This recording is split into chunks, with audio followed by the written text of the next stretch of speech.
Sometimes normal is enough. The simple sentence that cracks our script.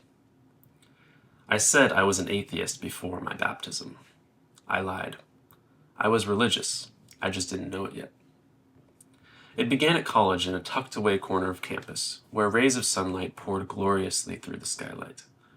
While my peers slept or joked in the dining hall, I devoured my scripture, high-performance habits. Pen scribbling madly, I noted everything it would take to reach salvation, self-actualization. I was an inductee into the religion of self-improvement, well on my way to high priesthood. Wealth, influence, total freedom, these were my end goals, and I was hell-bound to reach them. A quiet obsession had possessed me, the determination to live an extraordinary life.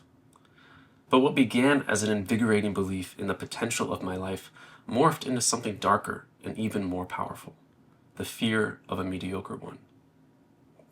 Maybe you felt it too, that quiet panic that being average equals failure.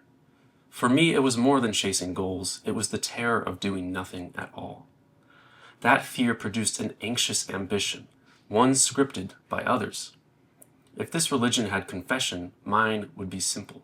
I don't know why I'm doing this. It's a confession many of us carry, even if we never say it out loud. I hit many targets, then moved them so joy never arrived. The question was always, what's next? I named this restlessness in a recent letter titled Achievement Isn't Enough, where I admitted that success never gave me what I thought it would.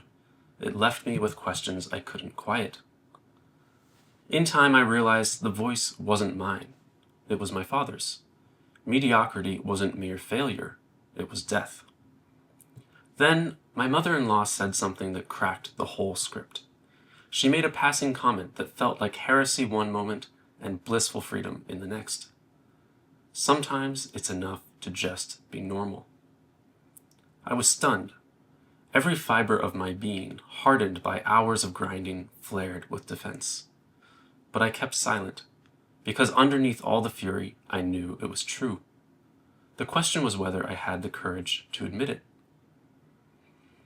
Fear doesn't always look like running from the apocalypse. Sometimes it looks like pushing endlessly at school or work, convinced it's never enough.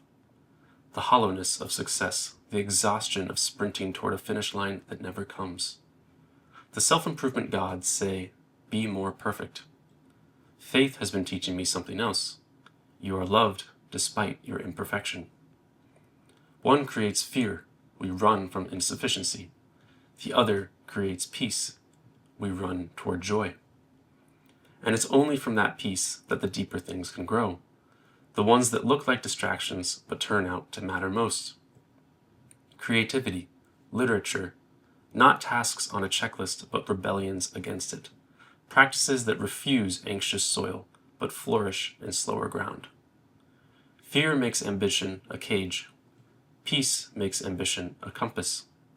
When it points us toward what matters, ambition becomes joy. What would ambition look like if you already knew you were enough? With love, Ryan. This is a letter from my newsletter called Brave Enough. You can find it at ryancombs.com. Until next time, take care.